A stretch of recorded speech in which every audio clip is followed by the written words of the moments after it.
Como todos saben, hace ya 2 domingos atrás comenzamos a predicar, a enseñar la epístola a los Efesios. Versículo por versículo vamos a ir avanzando en esta epístola. Y hoy vamos a ver el capítulo 1, versículo 7 al 14. Dice así la palabra de Dios, va a aparecer en la pantalla.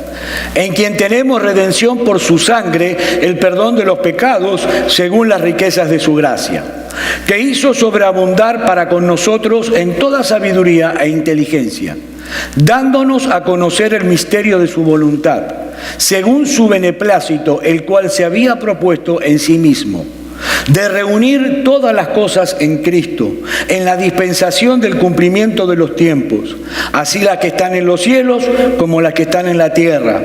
En Él asimismo tuvimos herencia, habiendo sido predestinados conforme al propósito del que hace todas las cosas según el designio de su voluntad, a fin de que seamos para alabanza de su gloria, nosotros los que primeramente esperábamos en Cristo. En Él también vosotros, habiendo oído la palabra de verdad, el evangelio de vuestra salvación, y habiendo creído en Él, fuiste sellados con el Espíritu Santo de la promesa, que es las arras de nuestra herencia, hasta la redención de la posesión adquirida para alabanza de su gloria. Es palabra de Dios. En nuestro sermón anterior de la semana pasada, nosotros empezamos a considerar este pasaje que, como describimos, es una oración entera de 202 palabras, de los versículos 3 al 14. Y en la primera sección que vimos, Pablo describe y enumera las bendiciones espirituales que Dios ha derramado en Cristo sobre su pueblo. En aquella ocasión solamente pudimos estudiar las descripciones de estas bendiciones que se encuentran en los versículos 3 al 6. Y vimos, no sé si recuerdan, básicamente 4 cosas. Vimos en primer lugar cuál es la fuente de esas bendiciones: Dios. Bendito sea el Dios y Padre de nuestro Señor Jesucristo, que nos bendijo. Dios es la fuente de todas las bendiciones. En segundo lugar, el carácter de dichas bendiciones. Fuimos bendecidos con toda bendición espiritual. En tercer lugar, vimos cuál es el agente por medio del cual obtenemos esas bendiciones: Cristo. Es por Cristo. Y en cuarto lugar, ¿cuál es la base sobre la cual descansan todas esas bendiciones? El puro afecto de la voluntad de Dios. En la mañana de hoy, en los versículos 7 al 14 que yo acabo de leer, Pablo enumera algunas de estas bendiciones que ha descrito en los versículos anteriores. Y mis hermanos, yo espero de todo corazón hoy, no solamente como pastor de esta iglesia, sino como hermano de ustedes en Cristo, que a medida que nosotros avancemos sobre esta lista de bendiciones que yo voy a enseñar, nuestros corazones se enciendan en devoción, en gratitud por todos los privilegios que nosotros tenemos en Cristo.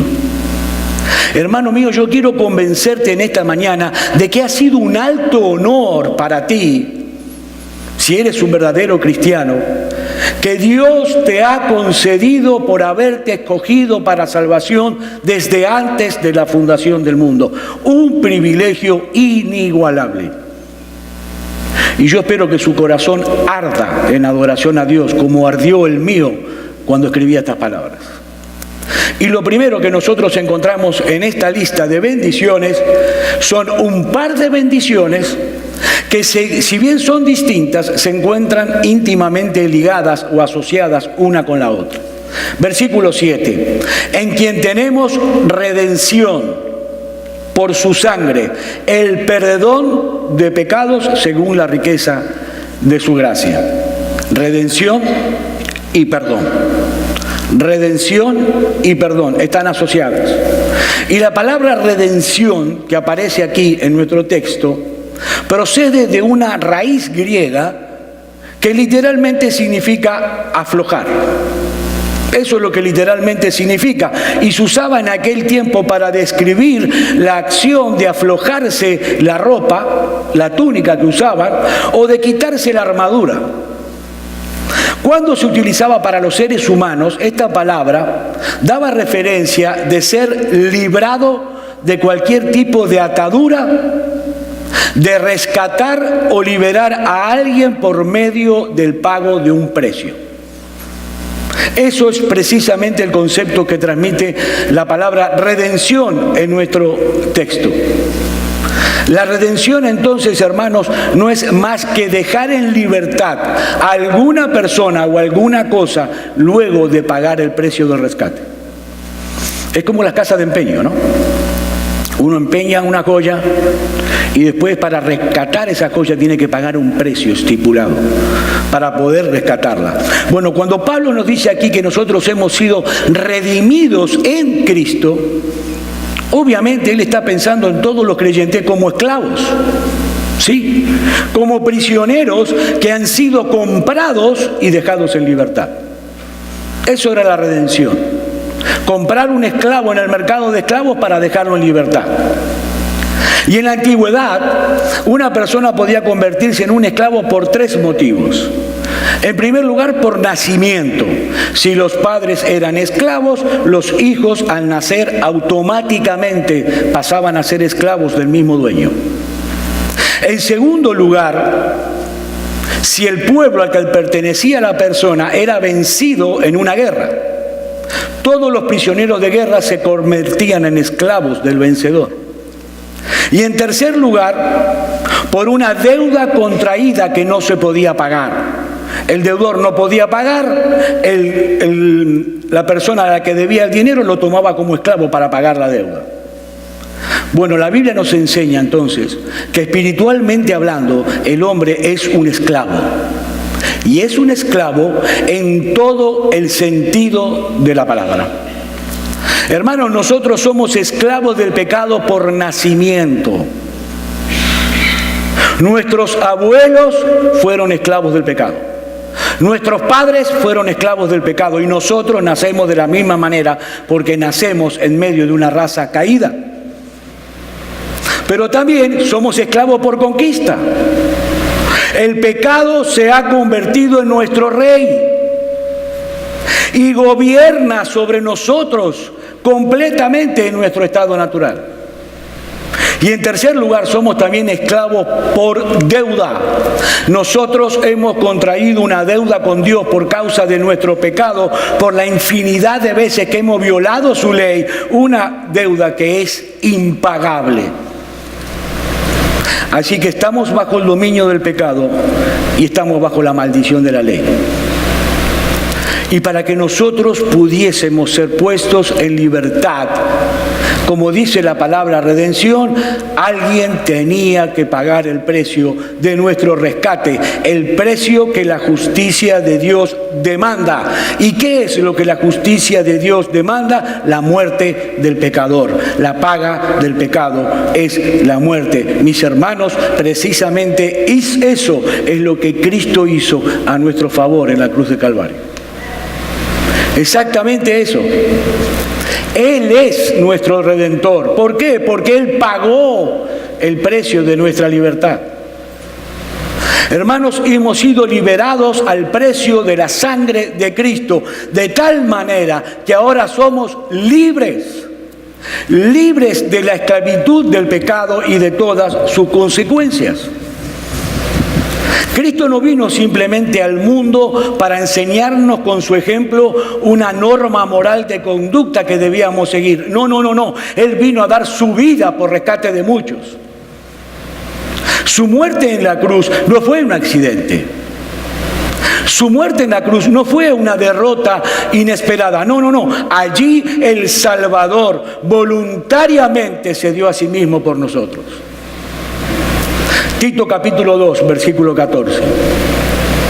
Quien se dio a sí mismo por nosotros para redimirnos de toda iniquidad y purificar para sí un pueblo propio celoso de buenas obras.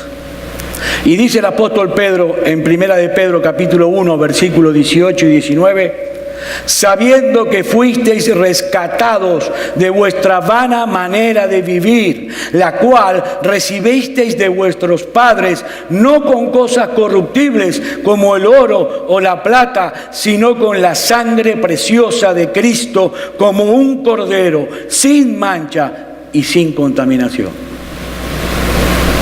El hombre natural, en su estado natural, es un esclavo del pecado. Así nacemos. Y hermano mío, esa era tu condición y esa era mi condición antes de venir a Cristo. Un esclavo. Pero entonces vino nuestro amante y glorioso Redentor. Y así, en la condición en que tú estabas, tal cual como te encontrabas, subastados en medio de un mercado público de esclavos, Él te amó. Y cuando todos comenzaron a ofrecer dinero por ti, Él ofreció su vida por ti, su sangre para que tú fueras de Él, para comprarte. Eso es redención. Y no es como algunos piensan, que Cristo nos liberó para que ahora nosotros podamos vivir impunemente como se nos dé la gana. No. Ese es el concepto equivocado que muchos tienen y enseñan respecto a la libertad cristiana. Pero ese no es el concepto que enseña la Biblia. Hemos sido liberados del pecado, sí, pero para servir a Dios. Toda persona que habita este planeta tiene dos opciones: o es esclavo del pecado o es esclavo de Dios. Absolutamente libre, como muchos quieren ser, no hay nadie. O eres esclavo del pecado o eres esclavo de Dios. Hemos sido liberados para poder desear y seguir el bien. Para eso hemos sido liberados. Como dice Pablo en Romanos capítulo 6, versículos 17 y 18. Pero gracias a Dios, que aunque erais esclavos del pecado, habéis obedecido de corazón a aquella forma de doctrina a la cual fuisteis entregados. Y libertados del pecado, vinisteis a ser siervos de justicia. Mi amado hermano, mi amada hermana, libertad cristiana no significa que el creyente puede vivir como se le plazca y nadie puede meterse con él ni decirle nada. No. Lo que significa es que ahora libremente podemos transitar por el camino de la obediencia que nos marca la voluntad de Dios. Eso es ser libre. Primera de Corintios capítulo 6, versículos 19 y 20. ¿O ignoráis que vuestro cuerpo es templo del Espíritu Santo, el cual está en vosotros, el cual tenéis de Dios, y que no sois vuestros, porque habéis sido comprados por precio? Glorificad a Dios en vuestro cuerpo y en vuestro espíritu, los cuales son de Dios. No somos nuestros, lo que la gran mayoría cree. No somos nuestros. Tú no puedes hacer con tu cuerpo lo que te plazca, ni con tu vida, ni con nada. Si tú eres cristiano, fuiste comprado por precio. Y el precio fue altísimo, la sangre preciosa de nuestro glorioso y bendito Salvador Jesucristo, para que ahora seas siervo de Él. ¿Se dan cuenta por qué un cristiano no puede tatuarse, emborracharse, acostarse con quien se le dé la realísima gana? Tú no eres tuyo, ahora eres de Cristo. Y el cuerpo que tú habitas es templo del Espíritu Santo de Dios. Hermanos, seguir persiguiendo las mismas vanidades inútiles que el mundo persigue, seguir viviendo por las tonterías sin sentido que el mundo vive, es volver a esclavizarnos de nuevo. Es volver a someternos voluntariamente a ese yugo del que Cristo te libertó, dice el texto. Entonces, tenemos redención y perdón de pecados en Cristo. En segundo lugar, en los versículos 8 al 10, podemos encontrar el segundo par de bendiciones que Pablo menciona en nuestro texto: sabiduría e inteligencia. Sabiduría e inteligencia, que hizo sobreabundar para con nosotros en toda sabiduría e inteligencia, dándonos a conocer el misterio de su voluntad, según su beneplácito, el cual se había propuesto en sí mismo de reunir todas las cosas en Cristo, en la dispensación del cumplimiento de los tiempos, así las que están en los cielos como las que están en la tierra. Pablo nos dice aquí, la gracia de Dios sobreabundó en nosotros y nos hizo partícipe no solo de su redención, no solo del perdón de los pecados, sino también de su revelación. De su revelación. Dios nos ha revelado a nosotros como sus hijos lo que nadie más puede conocer como ellos pueden conocer. ¿Y de qué se trata? Bueno, el misterio de su voluntad. El misterio de su voluntad. Y en el Nuevo Testamento, en la Biblia, cuando se habla de un misterio, se está hablando de una verdad que nadie podría conocer a menos que Dios se la revele. Ahora, noten algo, lo que Pablo está diciendo aquí no es que simplemente Dios nos ha dado a sus hijos la revelación de su voluntad. No, eso no es todo, porque esa revelación se encuentra en la Biblia y cualquier persona puede leerla. No, lo que Pablo dice aquí es que Dios le ha dado a los creyentes sabiduría e inteligencia en el conocimiento de esa voluntad que Él ha revelado en su palabra. ¿Qué significa esto? Presten mucha atención porque es importante. Esto significa, hermanos, que Dios le ha dado a los creyentes, a sus hijos, la capacidad de poder llegar al corazón mismo de las cosas, de conocer las cosas tal cual son en realidad y comprender sus implicaciones de tal manera que ahora nosotros podamos vivir en medio de este mundo caído con sabiduría y con entendimiento. Nosotros conocemos lo que Dios ha revelado, pero poseemos también el conocimiento necesario para poder vivir de acuerdo a esa revelación. Sabiduría e inteligencia.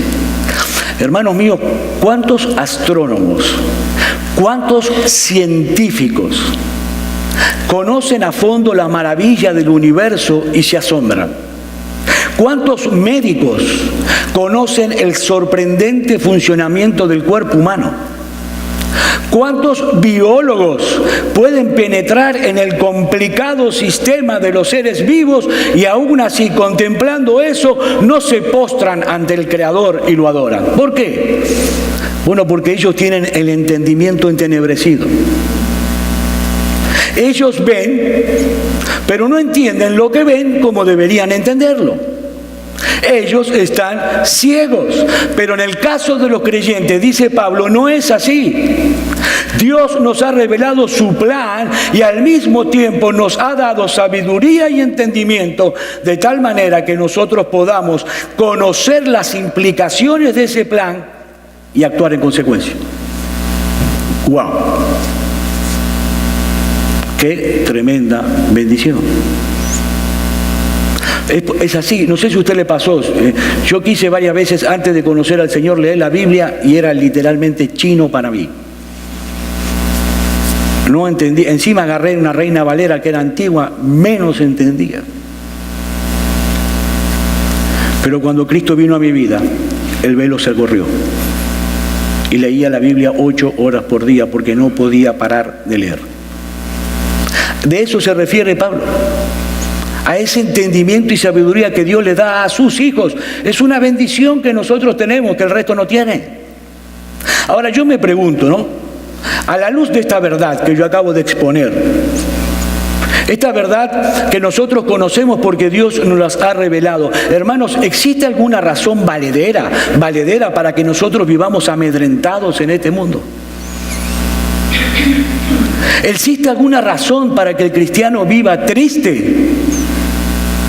Nosotros que somos de Cristo y que reinaremos juntamente con Él sobre todo el universo. Ese es el punto donde Pablo quiere llegar. No solamente a verbalizar de memoria la doctrina, sino también a entender el corazón de la doctrina. Hermanos, ¿existe alguna razón por la cual nosotros podemos estar amedrentados?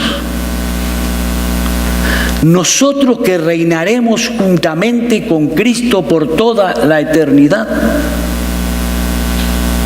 Si nosotros estamos en Cristo, ¿sí? Y Él ha de reinar sobre todo el universo, ¿existe alguna razón valedera por la cual podamos estar descontentos por lo que no tenemos? Por lo que nos falta. Hermano, ¿tienen los impíos algo que nosotros podamos llegar a envidiar? Algo. Mis queridos hermanos, si Dios nos ha dado luz para que conozcamos su plan, es justamente para que vivamos inteligente y sabiamente en este mundo. Ahora, la pregunta crucial en este punto es, ¿estás viviendo tú hoy a la luz de lo que sabes?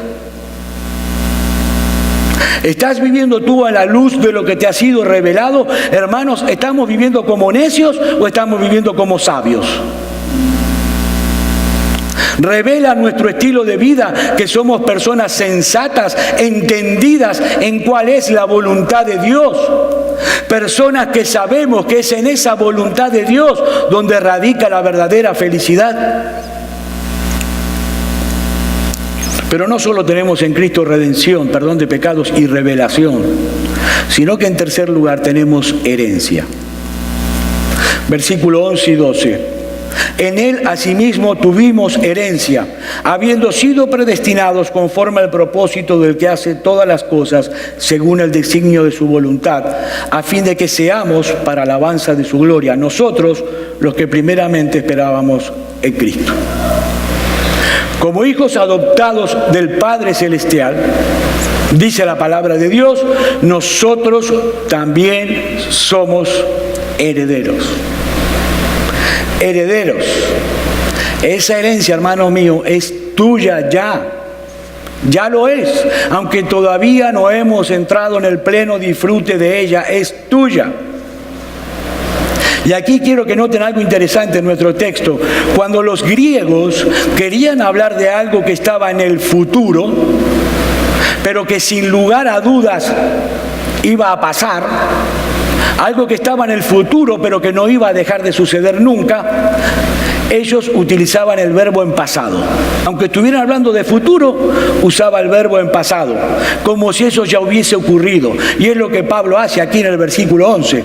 En Él, en Cristo, asimismo tuvimos, pasado, herencia. ¿Qué significa eso? Hermanos, que eso es seguro. Eso es ciertísimo. Aunque todavía no la vimos, aunque todavía no la disfrutamos, mi hermano, esa herencia es tuya con toda seguridad. Sin lugar a dudas. El Dios de los cielos, el dueño absoluto de todo cuanto existe, te ha hecho a ti coheredero juntamente con Cristo de todo lo que Cristo tiene. Y es imposible que algo ocurra que llegue a impedir que nosotros tomemos posesión de esa herencia. Gloria a Dios. Gloria a Dios. Y finalmente en esta lista de bendiciones, en los versículos 13 y 14 nosotros encontramos la más sorprendente de todas. Tenemos redención en Cristo, tenemos revelación, tenemos herencia y en cuarto lugar tenemos el sello del Espíritu Santo de Dios. En Él también vosotros, habiendo oído la palabra de verdad, el evangelio de vuestra salvación, y habiendo creído en Él, fuisteis sellados con el Espíritu Santo de la promesa, que es las arras de nuestra herencia hasta la redención de la posesión adquirida para alabanza de su gloria. En la antigüedad se usaban los sellos que se ataban o fijaban a los objetos para indicar tres cosas. o garantizar su autenticidad, cuando era un documento, el sello garantizaba su autenticidad, o para indicar quién era el dueño de ese objeto, o para protegerlo de un posible daño. Para esas tres cosas se usaban los sellos. Es por eso que la roca que se colocó en la puerta de la tumba del Señor Jesús, dice la Biblia, fue sellada para protección, para protegerla, para evitarla de cualquier daño, de cualquier ultraje. Así que el sello, hermanos, en la antigüedad significaba autenticidad, posesión y protección. Entonces, ¿qué es lo que Pablo está diciendo aquí? Bueno, él está diciendo que los creyentes verdaderos han sido sellados con el Espíritu Santo, asegurándoles Dios de esta manera, en primer lugar, que son genuinos, que son auténticos, que le pertenecen solamente a Él y que serán protegidos y guardados hasta que reciban la plena posesión de todo lo que está reservado para ellos en los cielos. Ahora, noten algo interesante aquí. No es el Espíritu Santo el que sella al creyente. Eso no es lo que Pablo está diciendo. Lo que Pablo está diciendo es mucho más glorioso aún. El Espíritu Santo es el sello. El sello. Y ha venido a morar en nosotros conforme a la promesa que había en el antiguo pacto. Dios nos dio su Espíritu, hermanos, como una garantía de plena posesión de nuestra herencia en el futuro. Dice el versículo 14 que el Espíritu Santo es las arras de nuestra herencia hasta la redención de la posesión adquirida. Y esta palabra arras señala o significa el depósito que un comerciante en la antigüedad daba por adelantado para asegurar la compra de algo. Es lo que hoy se conoce en el dealer como el down payment del carro. El down payment es un anticipo que asegura que el resto viene seguro. Es una seguridad de que se va a pagar la totalidad de la deuda. Es un pago inicial. Hermanos, todavía nosotros no disfrutamos de todo lo que Dios ha preparado para nosotros, pero Él nos ha dado su Espíritu como un anticipo de lo que vendrá. Ahora, miren algo, ¿no? Si el Espíritu Santo es el anticipo, hermanos, lo que viene para nosotros es muy grande. Si el Espíritu Santo es el anticipo, lo que viene para nosotros es muy grande. La tercera persona de la Trinidad morando en nosotros es el anticipo.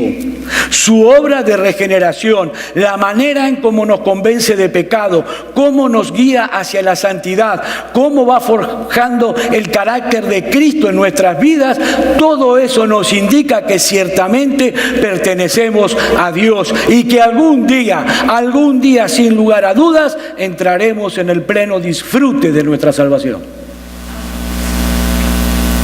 Tristemente, esta es la parte triste, muchos cristianos han sido llevados a pensar o a creer o a experimentar que aún no tienen al Espíritu Santo morando en ellos porque no hablan en lenguas, porque no se tiran al piso presa de un ataque de histeria, porque no han sentido ninguna emoción extraña, porque no han tenido ninguna experiencia mística. Mis hermanos, escúchenme bien, eso es una grandísima mentira. Mentira. Ninguna de esas cosas que yo acabo de mencionar se menciona en este texto de la Biblia que estamos estudiando como una evidencia de haber recibido el Espíritu Santo. Por el contrario, el texto claramente indica que todo cristiano genuino ya ha sido partícipe de ese don maravilloso. Versículo 13. En Él también vosotros, habiendo oído la palabra de verdad, el evangelio de vuestra salvación, y habiendo creído en Él, si eso ocurrió en tu vida, hermano, tú fuiste sellados con el Espíritu Santo de la promesa. Y cuando algo es sellado, no se escapa. No se escapa. Yo escucho barbaridades en muchas iglesias como ven, Espíritu Santo llena este lugar. El Espíritu Santo no es una fuerza, es una persona y mora dentro de ti. Si tú estás aquí, el Espíritu Santo está aquí. Si tú no estás aquí, el Espíritu Santo no está aquí. Como si fuera una fuerza, han enseñado mal al pueblo de Dios. Todo aquel que escuchó la predicación del Evangelio y creyó en Cristo para el perdón de sus pecados fue sellado. Eso es algo que todo cristiano genuino posee y en ningún lugar de la Biblia dice que debe repetirse. Eso es mentira. Bueno, pastor, entonces, ¿cómo sé yo si tengo o no tengo el Espíritu Santo morando dentro de mí? Bueno, hay 3 evidencias claras que debe pasar en tu vida como evidencia de la presencia del Espíritu Santo. En primer lugar, toda persona que posee el Espíritu Santo creerá sin ninguna reserva en el Señor Jesucristo. Sin preguntas, sin cuestionamientos. En segundo lugar, toda persona que tenga el Espíritu Santo morando dentro de sí amará la palabra de Dios y los mandamientos contenidos en ella, procurando sinceramente obedecerlos, no perfectamente, porque no hay nadie perfecto de este lado del cielo, pero sí sinceramente. Y en tercer lugar, ese creyente no solo creerá en Cristo, no solo aceptará sin reservas la palabra de Dios como la palabra de Dios, sino que ese creyente también amará al pueblo de Dios y procurará su bien en la medida de sus posibilidades. He ahí las 3 claras señales del Espíritu Santo morando en ti. No hace falta absolutamente nada más. Y estas marcas se hacen más evidentes en la medida en que ese cristiano madura y crece en santidad. Y esto nada tiene que ver con hablar en lenguas o sentir cosas extrañas o aparatosas como yo veo por ahí. Eso es una barbaridad fuera de la Biblia. Hermano, si usted entra a una iglesia de esas, salga corriendo de ahí, inmediatamente. ¿Saben por qué? Porque son enseñanzas falsas. Y las enseñanzas falsas no provienen de Dios. Ustedes saben de dónde provienen. Salga de ahí. ¿Quieren saber cuál es el fruto del Espíritu Santo? No es hablar en lenguas, ni tirarse al piso. ¿Quieren saber cuáles son los frutos del Espíritu Santo? Gálatas capítulo 5, versículos 22 y 23. Mas el fruto del Espíritu es amor, gozo, paz, paciencia, benignidad, bondad, fe, mansedumbre, templanza. Contra tales cosas no hay ley. Eso es lo que produce el Espíritu Santo, no histeria. Eso es. Bien, hermanos, para ir terminando, aquí tenemos algunas de las bendiciones espirituales que nosotros los creyentes hemos sido bendecidos en los lugares celestiales en Cristo. Y ahora yo quiero preguntarles, ¿cómo debemos reaccionar nosotros al considerar el contenido de este pasaje?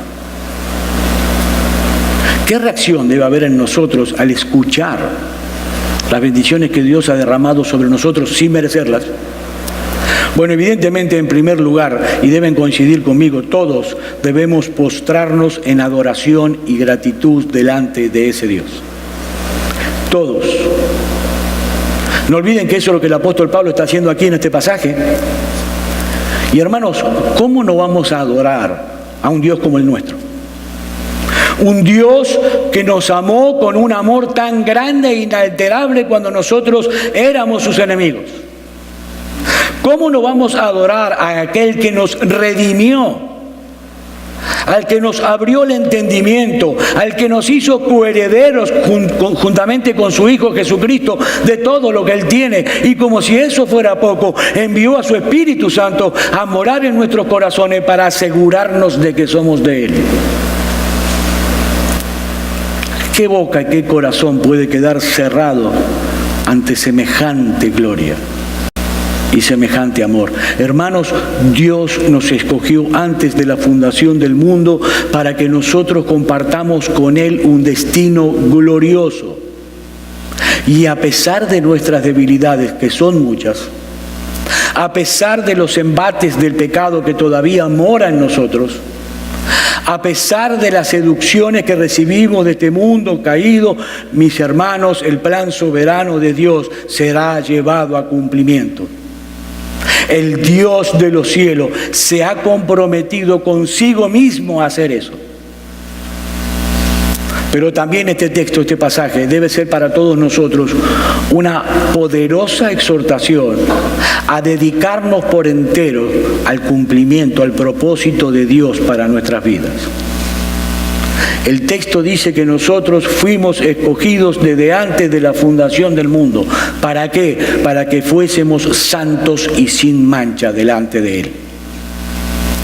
Para ser instrumentos en sus manos, de tal manera que a través de nuestras vidas la gloria de Dios brille en el mundo entero. En otras palabras, mis hermanos, así como de grande son las bendiciones que recibimos de parte de Dios, así de grande es nuestra responsabilidad. Es un gran privilegio el que tenemos de ser cristianos, pero también es una gran responsabilidad. Una gran responsabilidad. Y para aquellos que nos acompañan hoy sin Cristo en esta mañana, amigo, nota una vez más lo que dice Pablo en el versículo 13, que los creyentes hemos venido a participar de todos estos privilegios, de todas estas bendiciones, habiendo creído en Cristo luego de escuchar su palabra. Y amigo mío, tú has escuchado también esta palabra de verdad en esta mañana, el evangelio de tu salvación. Tú también necesitas confiar únicamente en Cristo para la salvación de tu alma. Y para poder venir a disfrutar juntamente con nosotros de todos esos enormes privilegios que hemos mencionado. Y ahora yo te pregunto, ¿por qué continúas entonces aún viviendo en esclavitud? En medio de las tinieblas, si el Redentor, el libertador de los hombres se ha presentado hoy delante de ti. Amigo, Cristo es un Salvador poderoso y compasivo. Clama a Él por misericordia. Clama a Él por el perdón de tus pecados y recibe aquí, ahora, ya en este mismo instante, perdón de pecados y el don de la vida eterna. Amigo mío, una vez más, ven a Cristo. Ven a la cruz. Quiera Dios, es mi oración, que la gracia de Cristo alcance a muchos en esta mañana, abriéndoles el entendimiento para que confíen hoy y ahora plenamente y solamente en Él. Vamos a orar. Padre, te damos gracias por hablar en esta mañana.